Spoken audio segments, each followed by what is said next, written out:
Assalamualaikum. Jangan main ya.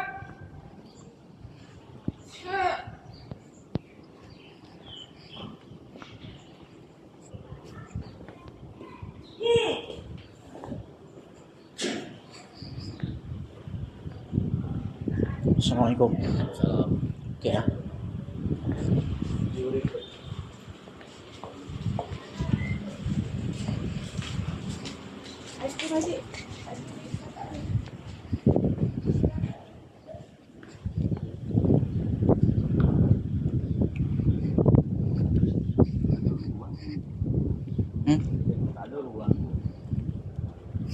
Kat belakang ni.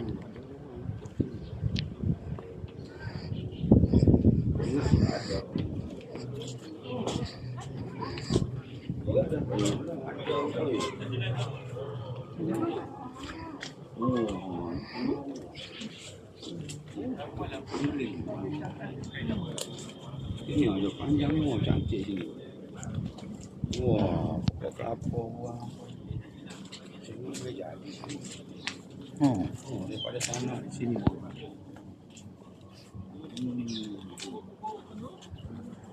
Letak pasang itu di sini.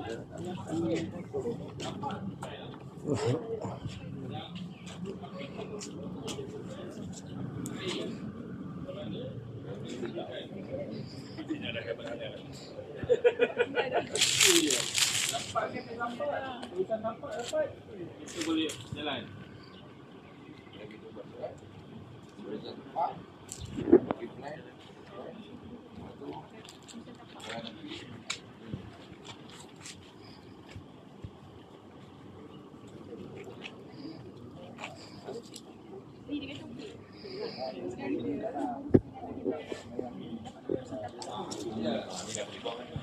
Jadi pokok kelapa dah boleh buang tu. Dah boleh buat. Sebab dia dah ada rosak dah, memang dah rosak dah. Ni dah boleh buang. Lempang pun jalan. Dah busuk. Ni boleh bangunkan lah kawasan ni. Ada cahaya. Kawasan ni cantik lah. Sebab tu pun jauh daripada pasar cari pagi. Itu boleh pagarkan itu. Pakai situ betul. Ada. Boleh pakai projek lah. Guna nak buang. Ada pun tak boleh pakai dah ni. Dia agaklah. Dah tak boleh pakai.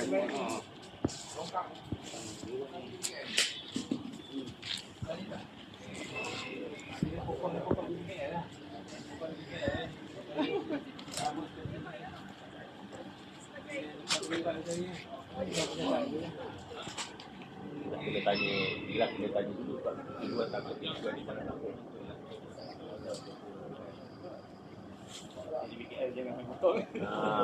Lagi potong-potong, jadi terakis pula kan. Pokok tu ada nilai tu. Aku dah tanam ada maksud kan.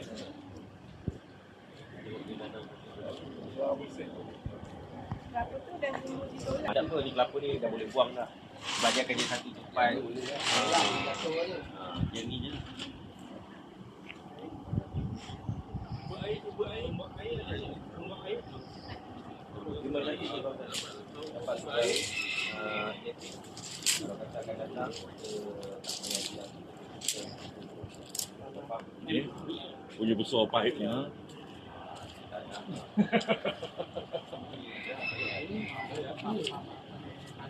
elektrik.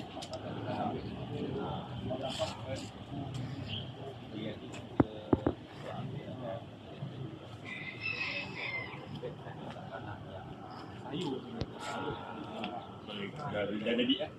Jadi Masuk jalan masuk tu ya. Berarti